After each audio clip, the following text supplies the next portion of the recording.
بسم اللہ الرحمن الرحیم۔ السلام علیکم۔ نبی کریم صلی اللہ علیہ وآلہ وسلم وہ ہستی ہیں کہ ان جیسا اللہ پاک نے کوئی دوسرا نہیں بنایا۔ نبی کریم صلی اللہ علیہ وآلہ وسلم پیکر نور و رحمت بن کر دنیا میں آئے۔ آپ صلی اللہ علیہ وآلہ وسلم کی وجہ سے اللہ پاک نے یہ دنیا بنائی۔ ہمارے پیارے نبی صلی اللہ علیہ وآلہ وسلم آخری نبی ہیں۔ آپ کے بعد کوئی دوسرا نبی نہیں آئے گا۔ نبی کریم صلی اللہ علیہ وآلہ وسلم کا مرتبہ تمام انبیاء کرام میں افضل ہے۔ آج مجھ ناچیز نے صحابہ کرام رضی اللہ تعالیٰ عنہ اور علماء کرام کے بیانات کی روشنی میں آقا کریم صلی اللہ علیہ وآلہ وسلم کے پاک اور مبارک حلیے کو بیان کرنے کی سعادت پائی ہے۔ اللہ پاک اس کوشش کو قبول و منظور فرمائے، آمین۔ ویڈیو میں آگے بڑھنے سے پہلے ہمارے چینل کو سبسکرائب کیجیے اور بیل آئیکن کو آل پر سیٹ کرنا مت بھولیے گا تاکہ ہماری ہر نئی آنے والی ویڈیو کا نوٹیفیکیشن آپ تک پہنچ سکے۔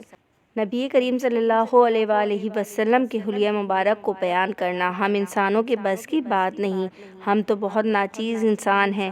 وہ صحابہ کرام جنہوں نے نبی کریم صلی اللہ علیہ وآلہ وسلم کو اپنی آنکھوں سے دیکھا، وہ بھی نبی کریم صلی اللہ علیہ وآلہ وسلم کا حلیہ مبارک بیان کرنے سے خود کو قاصر سمجھتے ہیں۔ فرماتے تھے کہ ہم طاقت میں نہیں کہ نبی کریم صلی اللہ علیہ وآلہ وسلم کا حلیہ مبارک بیان کر سکیں۔ چند صحابہ کرام نے حضور پاک صلی اللہ علیہ وآلہ وسلم کا حلیہ مبارک بیان فرمایا۔ اصحاب رسول نے جو نبی کریم صلی اللہ علیہ وآلہ وسلم کا حلیہ مبارکہ بیان فرمایا ہے وہ آج ہم آپ کے سامنے پیش کریں گے، جس کو سن کر یقیناً آپ کو بہت اچھا لگے گا۔ ہر مسلمان کی یہ خواہش ہوتی ہے کہ کاش ہمیں ہمارے پیارے نبی صلی اللہ علیہ وآلہ وسلم کا دیدار نصیب ہو، لیکن ہر ایک کے نصیب میں نبی کریم صلی اللہ علیہ وآلہ وسلم کا دیدار نہیں ہوتا۔ آج ہم نبی پاک صلی اللہ علیہ وآلہ وسلم کے حلیہ مبارکہ کو آپ سب کے سامنے رکھیں گے۔ احادیث کی روشنی میں حضرت جابر بن سمرہ فرماتے ہیں، 14ویں رات کا چاند تھا اور حضور صلی اللہ علیہ وآلہ وسلم چادر اوڑھے آسمان کے نیچے آرام فرما رہے تھے۔ میں کبھی 14ویں کے چاند کو دیکھتا، کبھی آقا نبی کریم صلی اللہ علیہ وآلہ وسلم کو دیکھتا اور یہ سوچتا تھا کہ آسمان کا چاند خوبصورت ہے یا مدینے کا چاند خوبصورت ہے۔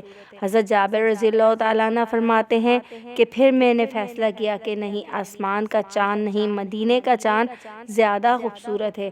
ہمارے نبی کریم صلی اللہ علیہ وآلہ وسلم کا چہرہ مبارکہ اتنا روشن تھا کہ چاند کی روشنی بھی آپ صلی اللہ علیہ وآلہ وسلم کے در کی خیرات ہے۔ یہ پوری دنیا ہی نبی کریم صلی اللہ علیہ وآلہ وسلم کے صدقے بنائی۔ اللہ پاک نے آپ کے نور سے پوری دنیا روشن ہے۔ حضرت برہ بن عازم رضی اللہ تعالیٰ عنہ فرماتے ہیں، کائنات میں جتنا خوبصورت چہرہ میرے نبی پاک صلی اللہ علیہ وآلہ وسلم کا تھا، کسی اور کا نہیں تھا۔ حضرت ابو ہریرہ رضی اللہ تعالیٰ عنہ فرماتے ہیں، میں نے حضور صلی اللہ علیہ وآلہ وسلم سے خوبصورت کوئی نہیں دیکھا۔ 14ویں کا چاند تھے۔ پھر فرماتے کہ نہیں، ان جیسا کوئی نہیں۔ حضرت حسان بن ثابت فرماتے ہیں، آج تک کسی ماں نے نبی کریم صلی اللہ علیہ وآلہ وسلم جیسا خوبصورت پیدا نہیں کیا تو دیکھتے کیسے؟ حضور صلی اللہ علیہ وآلہ وسلم کا چہرہ انور اور پورا جسم اطہر برکتوں سے مالا مال تھا اور آپ سر سے پاؤں تک پیکر رحمت و نور تھے۔ ساری زندگی نبی کریم صلی اللہ علیہ وآلہ وسلم کے جسم انور پر کبھی مکھی نہیں بیٹھی۔ حضور کریم صلی اللہ علیہ وآلہ وسلم کے جسم انور پر ساری زندگی کبھی میل اور بو نہیں آئی۔ آپ صلی اللہ علیہ وآلہ وسلم کے پسینہ مبارکہ سے خوشبو آتی تھی۔ نبی صلی اللہ علیہ وآلہ وسلم کا لعاب مبارک شہد سے زیادہ میٹھا اور خوشبودار تھا۔ آپ صلی اللہ علیہ وآلہ وسلم کے لعاب میں شفا تھی۔ نبی کریم صلی اللہ علیہ وآلہ وسلم کو کبھی جمائی نہیں آئی۔ نبی کریم صلی اللہ علیہ وآلہ وسلم کے جسم مبارک کا سایہ نہیں تھا۔ نبی کریم صلی اللہ علیہ وآلہ وسلم کا سایہ زمین پر نہیں پڑتا تھا۔ اللہ پاک کو یہ گوارا نہیں تھا کہ میرے محبوب کا سایہ بھی زمین پر گرے۔ نبی کریم صلی اللہ علیہ وآلہ وسلم جیسا کوئی نہیں پوری دنیا میں۔ ہر پہلو سے پیارے آقا صلی اللہ علیہ وآلہ وسلم بے مثال نظر آتے ہیں۔ حضرت اقوان رضی اللہ تعالیٰ عنہ فرماتے ہیں، حضور صلی اللہ علیہ وآلہ وسلم کا سایہ نہ سورج کی روشنی میں ہوتا تھا نہ چاند کی چاندنی میں۔ حضرت عثمان رضی اللہ تعالیٰ عنہ فرماتے ہیں اللہ نے نبی کریم صلی اللہ علیہ وآلہ وسلم کا سایہ اس لیے زمین پر پڑنے نہ دیا کہ کہیں کسی انسان کا پاؤں مبارک سایہ پہ نہ آ جائے۔ حضور پاک صلی اللہ علیہ وآلہ وسلم پوری دنیا میں وہ واحد انسان تھے جن کا سایہ نہیں تھا، تو جن کا سایہ نہ ہو ان جیسی پوری دنیا میں کوئی مثال ہو سکتی ہے؟ نبی کریم صلی اللہ علیہ وآلہ وسلم دنیا میں بے مثال اور بے مثل ہیں۔ نبی کریم صلی اللہ علیہ وآلہ وسلم کا قد مبارک نہ زیادہ چھوٹا تھا نہ زیادہ لمبا تھا، آپ صلی اللہ علیہ وآلہ وسلم کا قد مبارک درمیانہ تھا۔ حضرت علی رضی اللہ تعالیٰ عنہ فرماتے ہیں حضور صلی اللہ علیہ وآلہ وسلم نہ پست قامت تھے نہ قد زیادہ لمبا تھا، حضور صلی اللہ علیہ وآلہ وسلم درمیانی قد و قامت کے تھے۔ پھر فرماتے ہیں کہ نہیں، حضور صلی اللہ علیہ وآلہ وسلم جیسا کوئی نہیں، نہ پہلے کوئی تھا نہ بعد میں کوئی ہوگا۔ حضرت انس رضی اللہ تعالیٰ عنہ فرماتے ہیں حضور صلی اللہ علیہ وآلہ وسلم پست قامت نہیں تھے، حضور صلی اللہ علیہ وآلہ وسلم درمیانی قامت کے تھے۔ پھر کہتے ہیں کہ نہیں، درمیانی قد و قامت سے اٹھتا ہوا قد تھا۔ حضور پاک صلی اللہ علیہ وآلہ وسلم کی یہ شان مبارکت تھی، اللہ پاک نے یہ معجزہ نبی پاک صلی اللہ علیہ وآلہ وسلم کے ساتھ منسوخ فرمایا تھا۔ جب سب جمع ہوتے تو حضور پاک صلی اللہ علیہ وآلہ وسلم کا قد سب سے بڑا دکھتا تھا، یہ شان تھی میرے نبی کریم صلی اللہ علیہ وآلہ وسلم کی۔ علماء اس کی تشریح یوں کرتے ہیں کہ حضور صلی اللہ علیہ وآلہ وسلم کی یہ شان ہے کہ وہ سب سے اونچے دکھائی دیتے تھے۔ نبی کریم صلی اللہ علیہ وآلہ وسلم کا سر مبارک بڑا تھا، بال گھنگریالے تھے، مانگ کبھی نکالتے تھے کبھی نہیں نکالتے تھے۔ نبی کریم صلی اللہ علیہ وآلہ وسلم کے بال مبارک کان کی لو تک ہوتے تھے۔ نبی کریم صلی اللہ علیہ وآلہ وسلم کا چہرہ مبارک 14ویں رات کے چاند کی طرح چمکتا تھا، ماتھا مبارکہ چوڑا اور 14ویں کے چاند کی طرح کشادہ تھا، بھویں گول اور بہت خوبصورت تھیں، بیچ میں بھووں کے بال نہیں تھے، ناک سیدھی اور آگے سے باریک تھی، آنکھیں اتنی خوبصورت تھیں کہ ان میں سے نور نکلتا تھا۔ نبی پاک صلی اللہ علیہ وآلہ وسلم کی آنکھیں لمبی تھیں، موٹی تھیں، آنکھوں میں بغیر سرمے کے سرمگی تھی، آنکھوں کی پتلیاں کالی اور سفیدی بالکل سفید تھی بلکہ لمبی تھیں، آنکھوں میں سورج کی چمک اور چاند کی خوبصورتی تھی۔ نبی کریم صلی اللہ علیہ وآلہ وسلم کے ہونٹ بہت خوبصورت تھے، چوڑائی میں تھے، دانت اتنے خوبصورت تھے، چمکدار تھے، جب آپ صلی اللہ علیہ وآلہ وسلم ہنستے تھے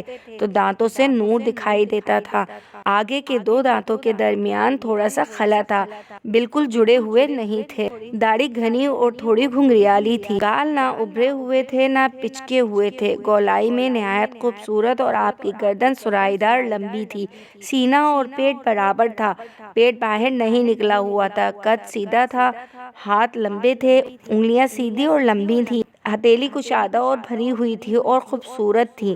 آپ صلی اللہ علیہ وآلہ وسلم کی رگیں نظر نہیں آتی تھیں، ہاتھوں پر ہلکے ہلکے بال تھے، سارے جسم پر کوئی بال نہیں تھے سوائے سینے کے بیچ سے ناف تک ایک باریک لکیر جاتی تھی اور ختم ہو جاتی تھی، سینہ چوڑا اور خوشنما تھا، آپ کے جسم کے تمام جوڑ بہت مضبوط تھے، آپ صلی اللہ علیہ وآلہ وسلم مضبوط جسم کے مالک تھے، قدم مبارکہ کے تلوے گہرے تھے، صاف اور نرم تھے۔ نبی کریم صلی اللہ علیہ وآلہ وسلم جب چلتے تو لگتا جیسے بلندی سے اتر رہے ہیں، وجاہت کے ساتھ، لیکن آپ کے چلنے میں تکبر نہیں تھا۔ نبی کریم صلی اللہ علیہ وآلہ وسلم زیادہ تیز نہیں چلتے تھے، لوگ نبی کریم صلی اللہ علیہ وآلہ وسلم کے ساتھ چلتے تو چل نہیں سکتے تھے، اللہ نے نبی کریم صلی اللہ علیہ وآلہ وسلم کو وہ رفتار عطا فرمائی تھی۔ حضرت ابو ہریرہ رضی اللہ تعالیٰ عنہ فرماتے ہیں جب حضور صلی اللہ علیہ وآلہ وسلم ننگے پاؤں کسی پتھر یا چٹان پر چلتے تو وہ نرم ہو جاتے تھے اور نبی کریم صلی اللہ علیہ وآلہ وسلم کے قدموں کے نشان مبارکہ ان پر جم جاتے تھے اور پتھر پر محفوظ ہو جاتے تھے، جس جگہ نبی کریم صلی اللہ علیہ وآلہ وسلم کے قدم مبارک پڑتے تھے اس زمین کی قسمت جاگ جاتی تھی، وہاں رحمتیں اور برکتیں نازل ہو جاتی تھیں، قدموں کی اتنی رحمت تھی، انہی قدموں پہ آقا صلی اللہ علیہ وآلہ وسلم ساری رات اللہ کی عبادت میں کھڑے ہو کر گزارتے، یہاں تک کہ آپ کے پاؤں سوج جاتے اور اپنی امت کی بخشش کے لیے رو رو کر اللہ سے دعائیں فرماتے، اللہ کے حضور شکر بجا لاتے۔ نبی کریم صلی اللہ علیہ وآلہ وسلم کی تعریف کے لیے کوئی لفظ نہیں جو ٹھیک طرح نبی کریم صلی اللہ علیہ وسلم کے حسن و جمال کی پوری تعریف بیان کر سکے۔ نبی کریم صلی اللہ علیہ وسلم کے حلیہ مبارکہ کو بیان کرنے میں اگر کوئی کمی بیشی رہ گئی ہو تو اللہ تبارک و تعالی معاف فرمائے۔ ہم نبی کریم صلی اللہ علیہ وسلم کا حلیہ مبارک صحابہ کرام کے فرمان اور علماء کرام کے بیانات سے اخذ کیا ہے۔ اللہ پاک اس کوشش کو قبول فرمائے اور ہم سب پر اپنی رحمتیں نازل فرمائے اور روز محشر نبی پاک صلی اللہ علیہ وسلم کی شفاعت نصیب فرمائے، آمین۔ مزید اچھی ویڈیوز کے لیے ہمارے چینل کو سبسکرائب کریں، لائک کریں اور بیل آئیکن کو دبانا مت بھولیے گا تاکہ ہماری ہر نئی آنے والی ویڈیو کا